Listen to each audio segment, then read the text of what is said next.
The views and opinions expressed by the guests, callers, and hosts on this and all Rense Radio Network programs do not necessarily reflect or agree with those of the network, its commercial sponsors, its radio station affiliates, or Internet broadcast platforms. In these controversial times, we believe the First Amendment and freedom of the press are absolutely essential to the survival of our nation. Thank you. And now, enjoy the program.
Already?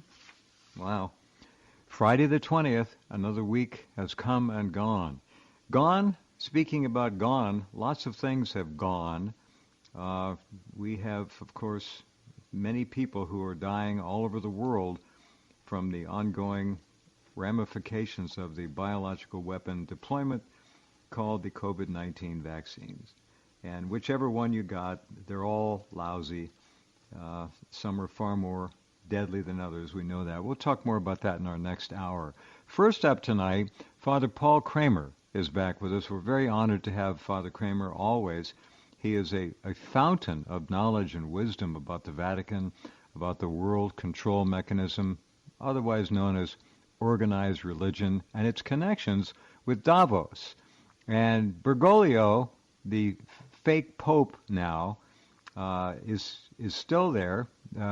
Benedict XVI is gone. He passed away, as most of you recall, from our last visit with Father Kramer 2 weeks ago.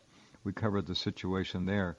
There have been developments since then. There's a lot of activity. One bishop, I believe, if I remember it was a bishop, put out a note that he said that basically the Catholic Church has been overthrown, and what's going on there now is a fraud.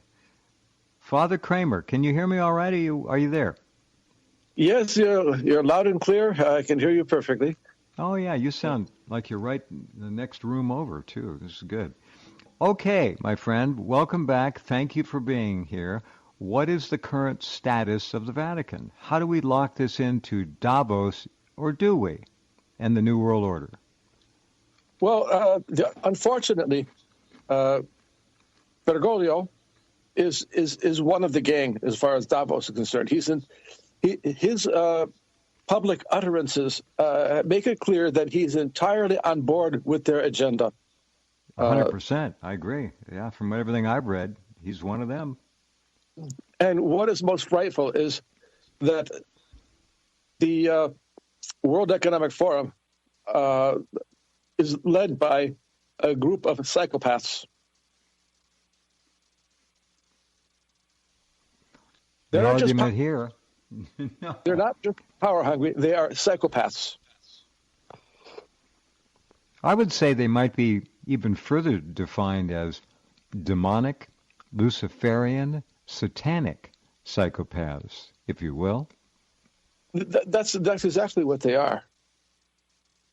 But they are psychopaths. a good example of a psychopath was like Adolf Hitler, who was a member of that what was called the Thule Gesellschaft, and that was entirely satanic and occult. And the founders of the Nazi Party were all into that kind of Luciferian type of demonism. Right. Let me ask you a question relating to that. A statement that you made, how would that statement overlay Joseph Stalin? Another evil, inhumanly evil, satanic monster who killed apparently far more people than Germany did in World War II. Far, far more. We can go back to the Holodomor in the mid-30s in Ukraine, and we have, 35 million dead? We don't even know how many were starved to death by Stalin. So the point is, that period of history was being run by evil, demonic, satanic, Marxist, Luciferian psychopaths. And I will include in that, and it may not work for everyone out there, Churchill, Bomber Harris, Joseph Stalin, his predecessor. I'll even throw Eisenhower in there, who personally ordered the mass starvation deaths of well over 1 million servicemen who surrendered at the end of hostilities in Germany. Mass murder, a true Holocaust in Germany after the fighting had ceased. In other words, the planet seems to be crawling with these kinds of lunatic, insane killers. They're mass murderers. That's my take. I'm not speaking for Father Kramer, but please go ahead, Father Kramer.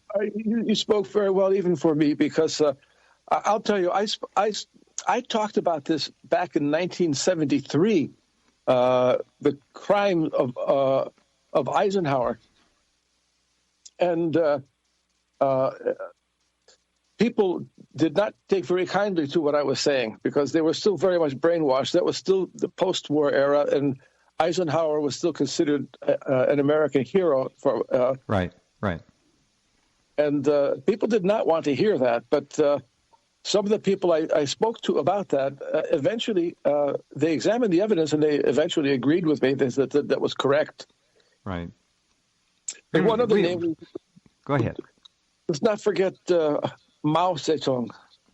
Oh, no, I was going to spin around the world to do that, but you please do. Yes, absolutely. We don't know how many for sure Mao liquidated, but it's at least 50 or 60 million. Yes. Well, more than that, because he actually boasted about how many he killed. And he talked about some of the tyrants of many centuries ago, and how he had killed, he boasted that he had killed so many more than they had. And Stalin, I've forgotten the name. I've forgotten the word, the Russian word. 30 years ago, I could speak decent Russian, but I've lost my fluency in the language. Stalin had a nickname that he used, sort of a pen name, in connecting him with the demon. But I've forgotten the Russian word. But, really? So he boasted about that too. Yes, there was that demonic element, and he couldn't keep it within him. He had to let it be known that he was demonic. Well, I'm not surprised. It's an interesting footnote that I didn't know about. Very interesting. And I had a professor back in 1971. He had been a congressman after the war, and then again, after he was teaching, he again became a congressman. His name was Percy Graves, and he was the head of the minority in the minority investigation of the attack on Pearl Harbor. So the congressional investigation had the Democratic majority and the Republican minority, and he was the head of the Republican minority. Right. Even before Stevenson had published his books about the how they broke the code of the Germans in World War II. Yes. About coded messages, and the coded messages were published. Graves had in his notebook, kept in his briefcase, he had copies of many of those coded messages already back in 1971, before these things were ever even published, because he had been part of the congressional investigation. And he made one very interesting observation, that when Hitler had made the pact with Stalin, the non-aggression pact, that was, I believe, if I was it 1937 or something like that, I can't remember. Around there, yeah.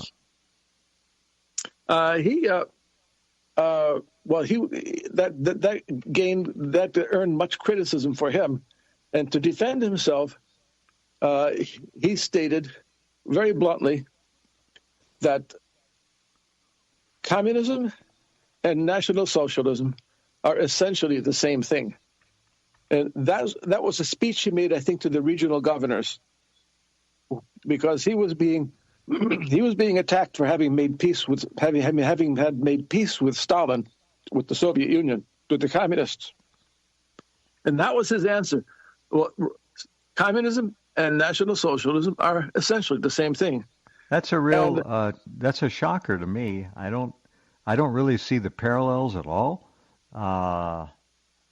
You could use the word socialism, I guess, on both techniques of dominating and controlling the masses, but I don't think Nazi Germany was communist by any stretch in the traditional sense of that definition, but that's just me. Well, I don't know what you have, but go ahead. This is interesting.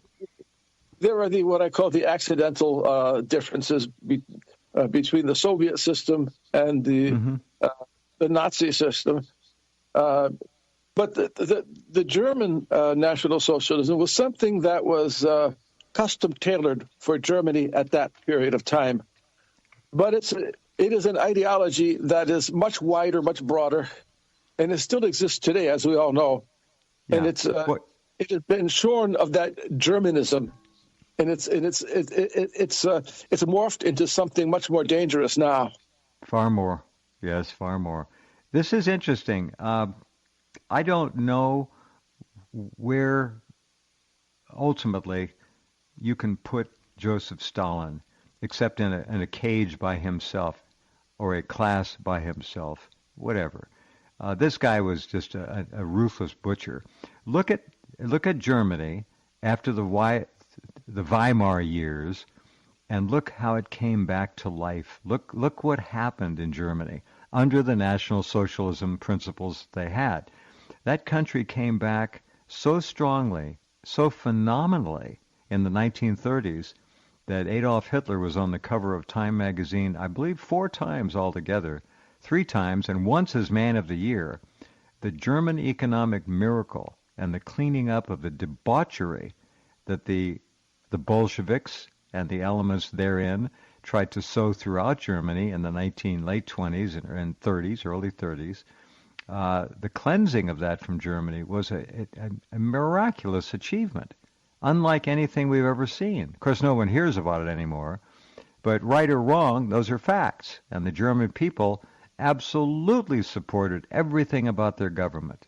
They loved their country and they loved their government because they had been brought back from the cesspool of living that post-World War I Germany was forced into. And it was an extraordinary story that no one knows about now. Please go ahead. Well, you took the words out of my mouth. I was going to mention that he was on the cover of Time magazine and he had been named Man of the Year. Yeah. But you can't say the same about the Soviet Union. The Soviet Union was a rat hole compared to Germany, and that's a fact. And there was no visionary in or without the Soviet government that had anything like the German people were expecting and were certainly given by their government. The Soviet system was horrific, as most people know now. The Bolsheviks were killers, mass murdering people to suit their whim and fancy. Just incredible.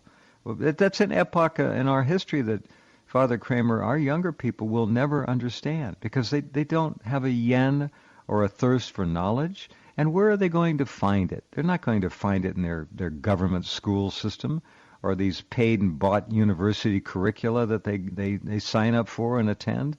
Anyhow, I'm rambling here, but go ahead, please. You just touched upon something that is very disturbing, is that my generation, we grew up in an era when, even though it didn't really exist, nevertheless, there was some semblance of freedom of speech. There was some semblance of freedom of propagating information and sharing information. Yeah, free press, if you will, sure. And everyone had the right to express his opinion without being penalized. It was even a man that I don't admire at all, Voltaire. One thing he said, though, it should be recalled because it's worth mentioning. He mentioned someone on the opposite end of the political spectrum in one of his writings, and he said, "I vehemently disagree with him, but I would give my life. I would give my life to defend his right to express his opinion." Now, well, yeah, points for that. Okay. Now, it is decreed from on high what we may say and what we may not say, and we have to bear in mind who is making these decisions. It's not even. It would be bad enough if our elected leaders had that power legally to dictate what we may say, what we may think, and what we may not say, what we may not think. But it's not even our elected leaders, because what do our elected leaders say? They simply say, "We do what we're told." It is the nameless, faceless, super rich who hide behind the shield of anonymity. And these are the ones who dictate what we may say, what we may think, what we may do. And it increasingly, it's getting to the point that since they want to, they are gradually, and now at a galloping rate, they are implementing the social credit system of Red China on the Western world. Correct. And it's getting to the point that you will have no appeal. They will dictate what is the truth. And they have a different definition of truth than anything to do with reality. Again, they through propaganda, they have created a parallel universe, which is the inversion of reality. Nicely said. It is. Perfect inversion. Yep. And if you don't express those ideas, if you don't toe the line, then there's no appeal. You're going to have your bank account shut off. And some people are already having their bank account shut off. It's already happened to a number of individuals. I won't mention the names on the air, but I know a particular individual, one very recently, who simply this is in the UK. He had his bank account switched off and no access to his funds. So it's happening over here now. China was basically a beta test for all this. The ants are more easily dominated there. They're not so used to having a so-called two-party system. They have a one-party system. It's communism. That's what it is, CCP. So we have here now people in the UK, at least one that you know of personally, who has had his funding shut off because of his efforts to express himself freely and openly, I assume. That's why. That's correct. That is correct. They will create, at the moment, they will create some kind of plausible deniability, and they'll give some very some lame excuse. Yeah, I know. some very lame excuse for doing it, but it's like what Stalin did in the Soviet Union when there was a man who was it's all described, by the way, in Alexander Solzhenitsyn's Gulag Archipelago in the first volume, where there was a man who was a manager of a factory, and they had a meeting with all the factory employees, and the management were together in an auditorium, and at the name of Stalin, the head of the factory started clapping. And that was a fatal mistake, because everybody's clapping, and a minute passes, 5 minutes passes, everybody's still clapping. 10 minutes pass, everyone is still clapping. 15 minutes pass, people are fainting, people are dropping to the ground. And after about 20 minutes, the factory director decided that he's the one who started this madness, he'd better put an end to it. So he stopped clapping. Everybody immediately stopped.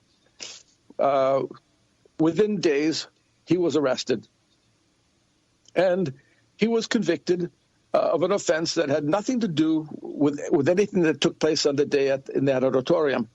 And he was sent to the Gulag. And when the judge gave him the 10-year, I think a 10-year sentence in forced labor, after he pronounced the sentence for whatever infraction he supposedly had committed, the judge then turned to the defendant and said, "And don't you ever again be the first one to stop clapping." Oh God, that's something else. I've not heard that story before. Well, that's a perfect example of Bolshevik communist insanity. Mad, crazy. That's crazy. But now, today, in the USA and in Western Europe, if you dare to contradict the party line, you don't get shipped to forced labor, but you get canceled. Correct. And there's going to be the Gulag coming soon. We're going to be suffering the same fate that happened under Stalin. It's just a question of the timetable. We haven't reached that point in the timetable where we're going to be shipped into the equivalent of Siberia just yet. But it's on the way. But this is where we are at now. And they have completely inverted the values, whereas once upon a time, and for a long time, freedom of speech was something that was treasured, and it was something that was taught in the public schools. It was sacred, for goodness sakes. That's right. Absolutely. It was sacred, yes. It was our birthright. But now, if you dare say anything that contradicts the dictates from on high, there is no rationality. There is no rationality. You may not question what is being dictated. You simply get canceled. You simply get penalized. You might lose your job now. People are losing their jobs simply for speaking their what they believe to be true. Mm-hmm. Yeah. You know, philosophically, were our birthrights taken from us, free speech being certainly as rudimentary as you can get, or did we allow them to be taken from us? I don't know which. I suspect it's a combination of both. When you look at the school system and study it over the last 50 to 100 years, you can see how it went completely communist compared to what it was. The American high school graduate in 1949 or something like that, was smarter, measurably, demonstrably smarter than any normal Bachelor of Science or Bachelor of Arts college graduate of today. Far smarter, far better educated, far more intelligent, far more proactive in their approach toward life and thinking. Now, they're just walking, drooling zombies, staring at their phones or the other screen in their home, whatever. They're screen-oriented. They're completely subservient to their peers and their peer pressure, whatever that may be. These, and I'm not talking about all of them, because there's some young people right now listening to this program who are extraordinary people, wonderful people, brilliant young people, but they're not in the majority by any measure. And a lot of them have told me over the years that they literally don't talk around their friends, or they won't have any, quote, friends, unquote, left. They'll be dumped. So they're afraid. Yes, that's right. They're afraid to be intelligent. And some of them actually score lower on their exams in school, high school especially, than they otherwise would, not to be pointed out as being some kind of a smart ass or a show-off. So they play dumb so they can maintain their friends. There have been articles written on this. It's very interesting. That's how much pressure is on young people now. And where's that pressure taking them? Down and down and down. Go ahead. Yes, I know. I've had rather close relatives who are considerably younger than myself who have undergone that kind of experience. A high-level honor student is disliked for having high achievement academically. I remember another thing. I remember about at least 25 years ago, I was talking to a gentleman older than myself, and I was mentioning that how my brother was, at the time, he was a professor of biochemistry at a certain college or university. I can't remember which. It's a university now. Maybe it was a college at the time. Right. Same thing. It's the same institution.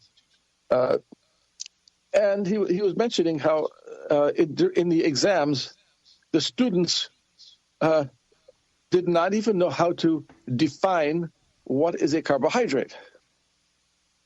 Huh. And okay.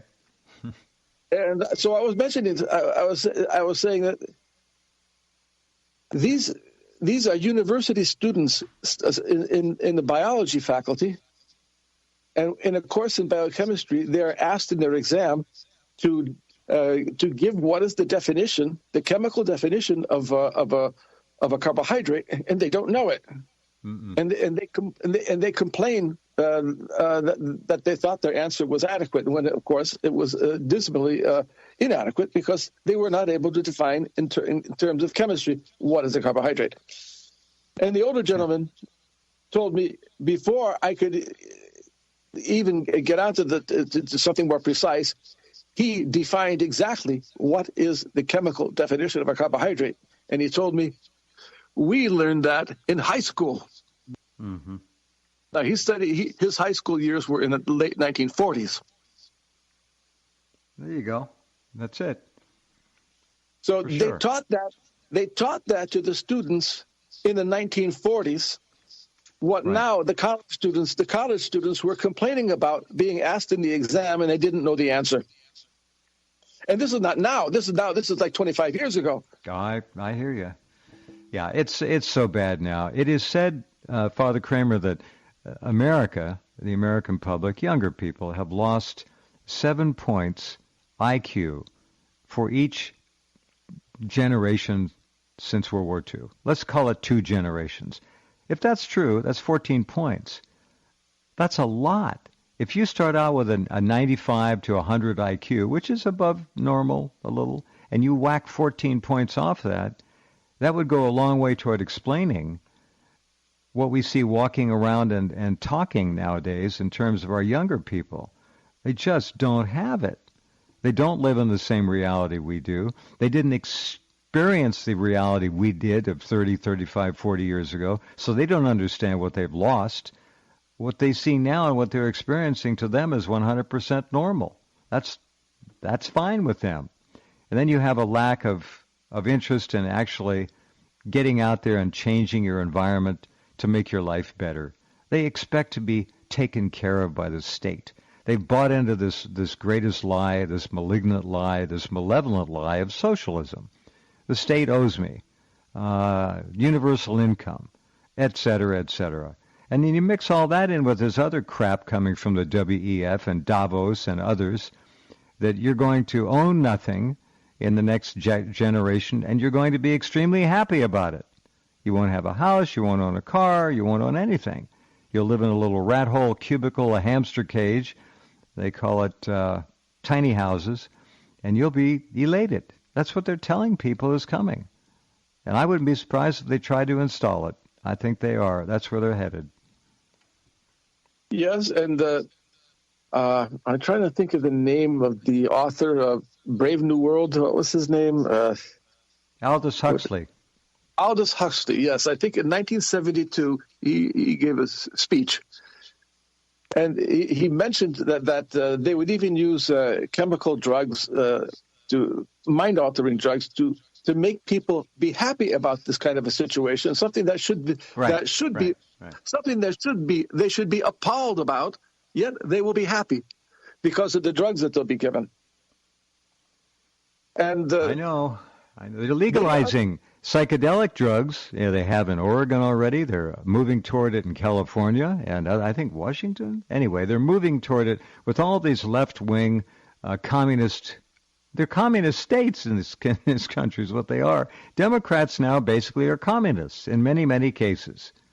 Sad, but true. Well, the Democratic Party is the Communist Party of the real Communist Party. That's right. In the United States, unfortunately. And the way the things are changed, the way social change is brought about, it reminds me very much of the logo of the Fabian Socialists, which is the tortoise, because it's a gradual. It is communism that is incrementally built. It's developed incrementally, slowly, gradually, but it gets to the same goal. It arrives at the same termination point, which is what Stalin had in the Soviet Union. That's eventually what it will lead to.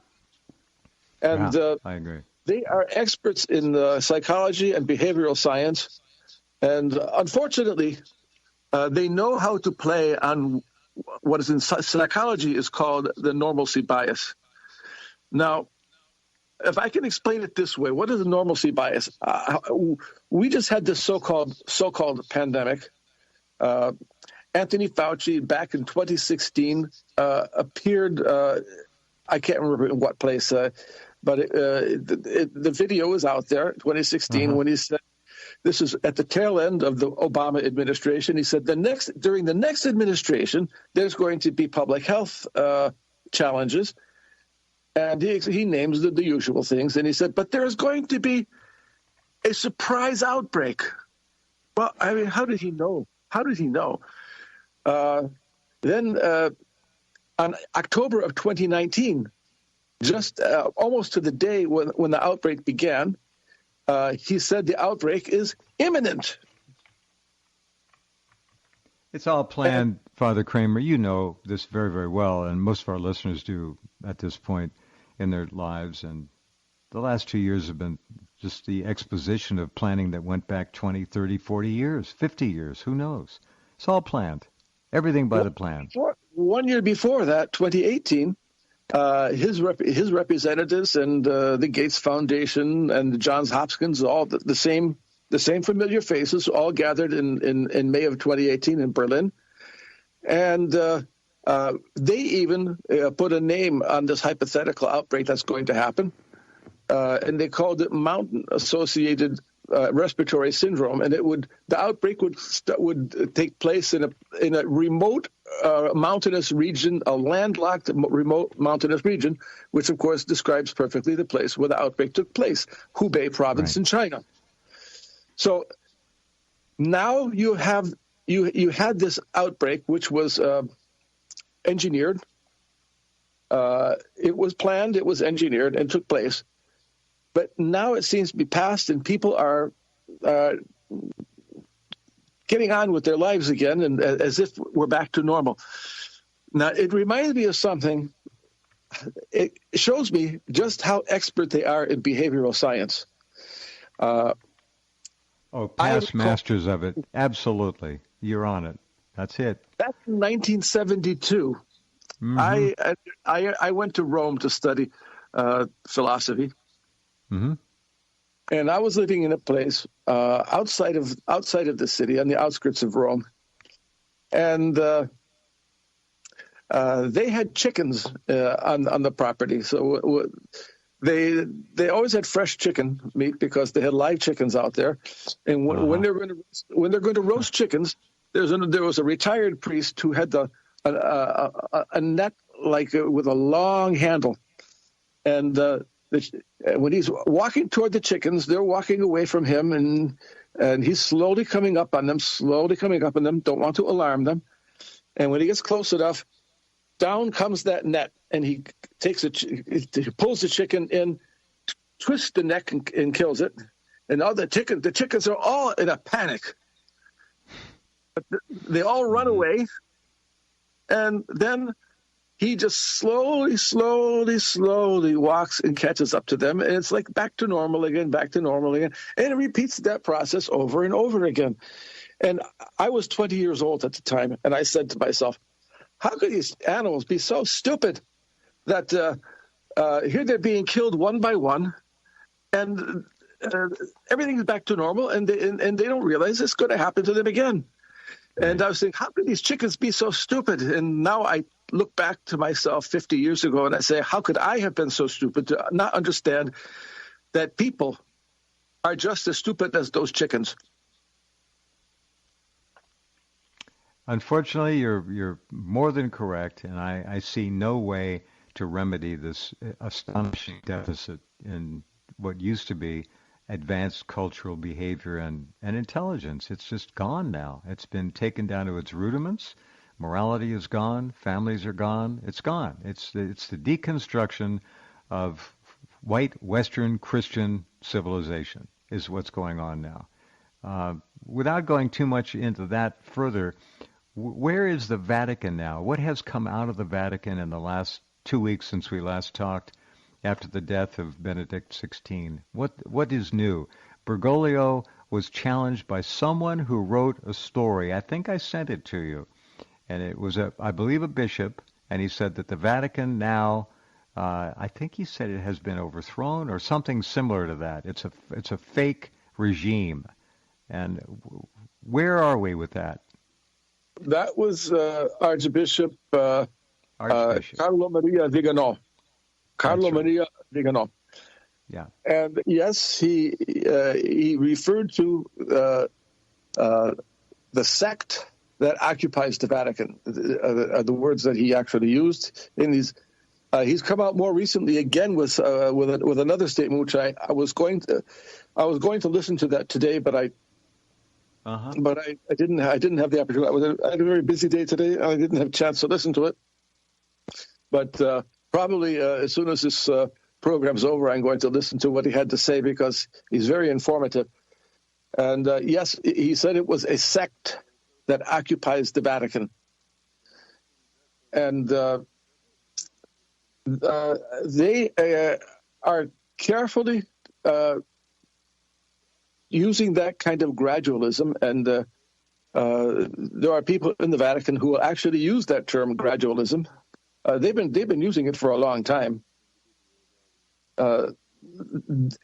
Like the deep state, unfortunately, in the Catholic Church, we have a deep church, and Archbishop Vigano makes mention of that too, and it's entirely correct. And it's all the same people. It's called ecclesiastical masonry, and it's well known that they are the ones in control.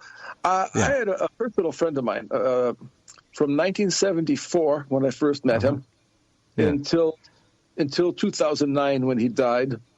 Monsignor Mario Marini, who at the time of his death was the secretary of the Sacred Congregation of what they used to call the Sacred Congregation of Rites. I think they changed it to the discipline of the sacraments, to the liturgy and discipline of the sacraments.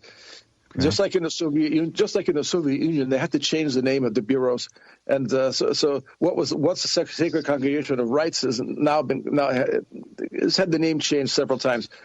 But he was the secretary of that Roman dicastery, and he told me back in 1996, when he was, I think, still in the Congregation for the Clergy. And he told me, our hands are tied.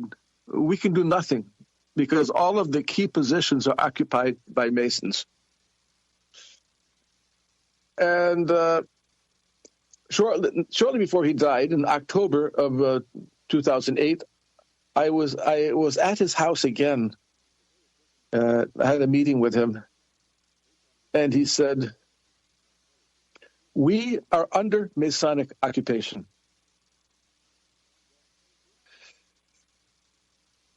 And this is we have been for a long time. This goes way back, but now more blatant perhaps than ever before. And it's there. All of this data is there now. It's readily available to people who want to do the research, want to do the thinking. Yes, we are under Masonic, globalist. We can see it manifesting many different ways. Most prominently now by Herr Schwab and Harari, his number one, and the WEF. They're the most prominent and obvious control mechanism that I think we can put our fingers on right now. But yes, above that is the Masonic power structure. It's a matrix at the top. Now, they've achieved something that back in the 1820s, they thought was impossible. They thought it would never happen, but it has happened. That they have their man in the Vatican sitting on the papal throne, and they thought this could never happen. That they could never get that high of a position.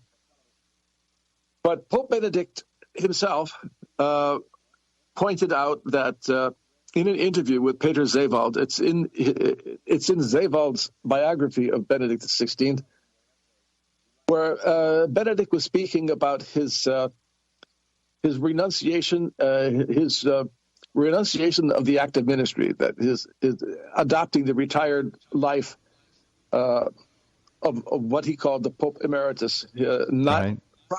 He did not properly resign the office.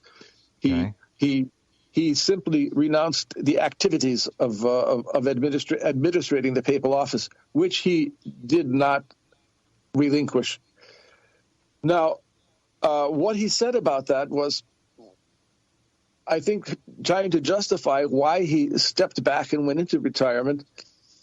And he talked about the pressures that were being applied to him. Mm-hmm. He said that they were such that he would have died. He said, I would have died and my pontificate would have ended anyways. And he spoke about specifically these pressures being exerted by these forces which he termed Antichrist. Now, that is ecclesiastical masonry.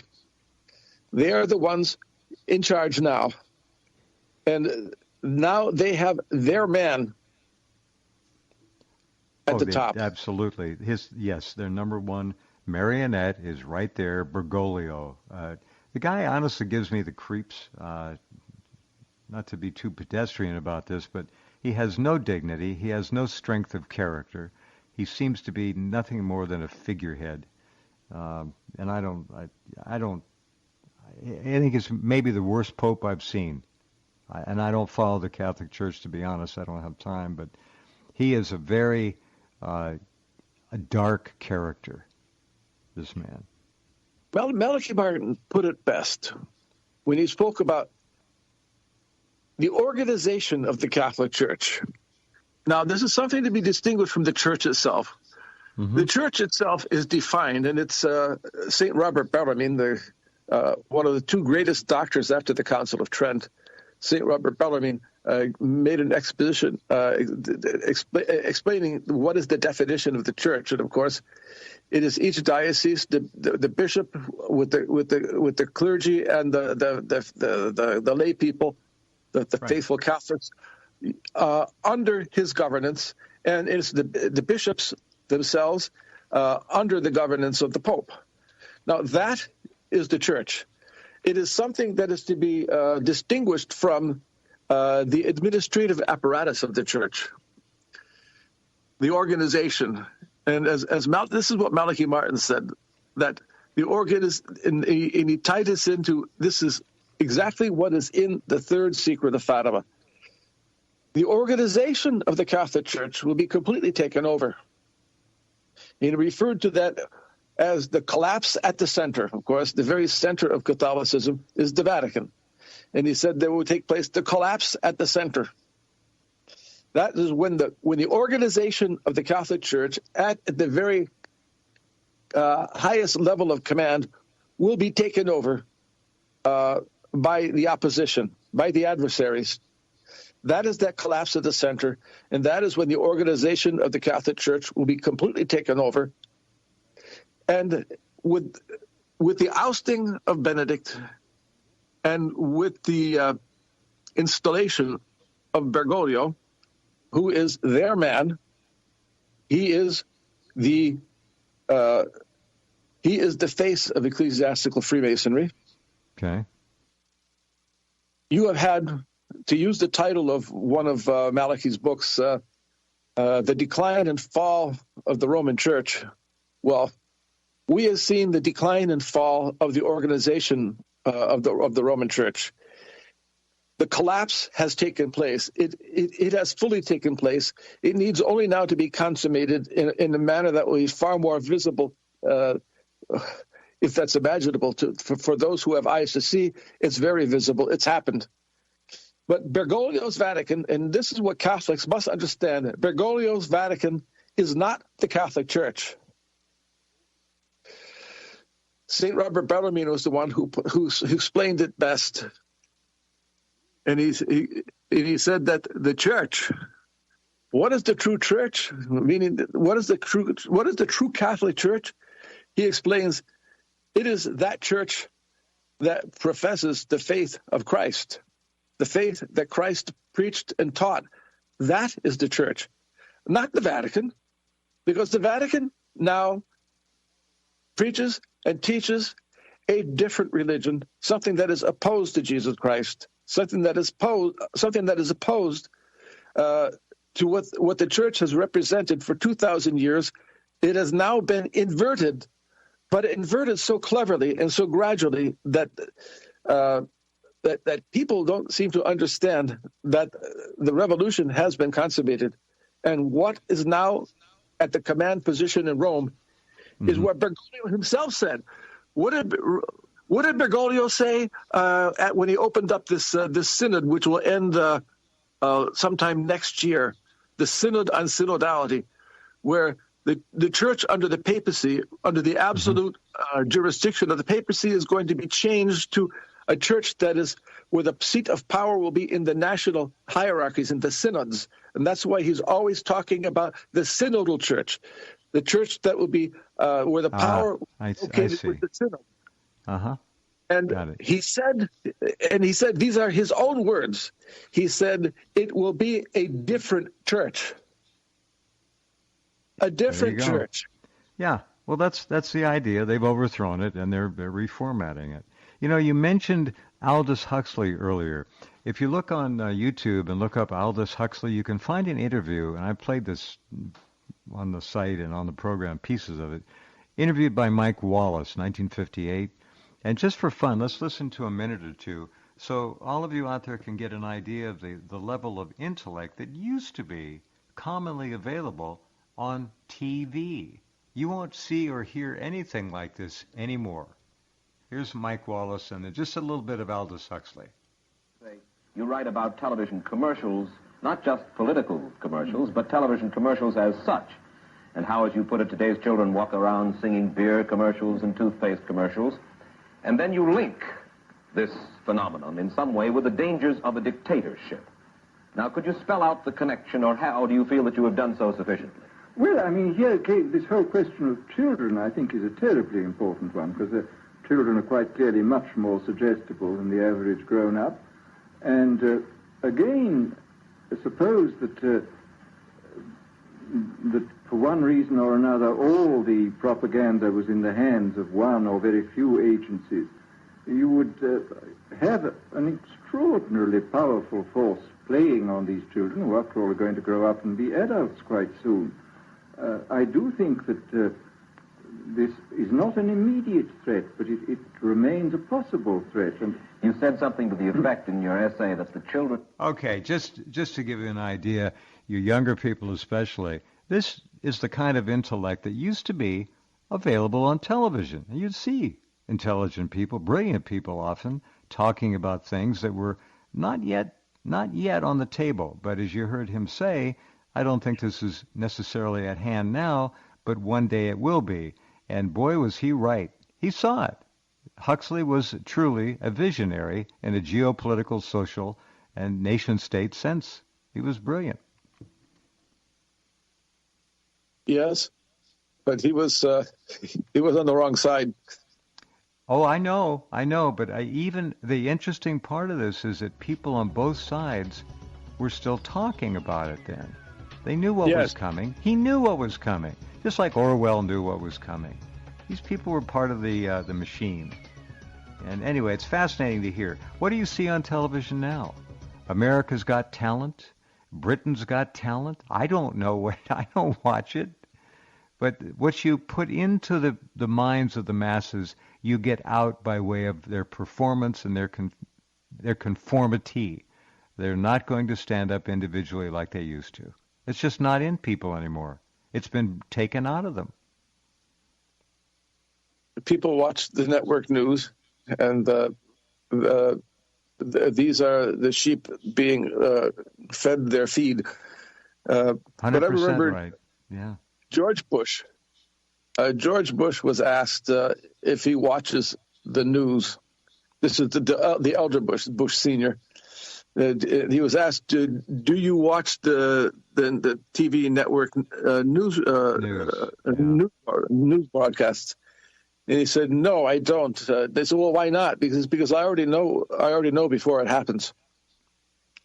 He wasn't exaggerating. He knew. He was a player. All his life he was a player. His pronouncements like that are all on the record. CIA, director of the CIA, he knew. It's all planned. That's what people cannot understand. They still believe in coincidences and happenstance and all that. They think that they actually have a vote and that there really is a two-party system. No, unfortunately not. And you've seen the government of the UK. That is beyond a sham of a joke. And ours is quite similar. Different labels, different players, of course, but it's no longer representative or even pretending to represent the will of the majority of the people. It doesn't. It is a hired management agency, and it is the people who finance the system, who control it, right? And they represent their bosses, who are not the people who elected them, but their real bosses are the ones upon whom their careers depend. We can take that one step further. We're out of time, actually. Everyone's got a price, Father Kramer, and that statement, I think, has never been more applicable than it is now. Everyone seems to have a price. Not everyone, but virtually everyone. And if you're a player and you're publicly visible, or if you're in a position of power or authority, you have sold out, or you wouldn't be there. They, the controllers, will not allow it. And they are ruthless about enforcing that. We've lost a lot of good people. This is the great evil of our time. And it was in The Secret of Lipa, Philippines, October 17th, 1949, the Virgin Mary entrusted the secret to a young novice by the name of Teresita Castillo. And one of the things she said in the secret was that money will be the instrument to corrupt the entire world. And hasn't that taken place? Oh, indeed. Indeed it has. Father Kramer, we're running late. Thank you very much for getting up. Have a wonderful day, and we'll talk to you next time. Keep at it. Okay, we'll see you again. God willing. Okay, good night. Father Paul Kramer, and always good to speak with that man. We will be right back with much more, so stay there.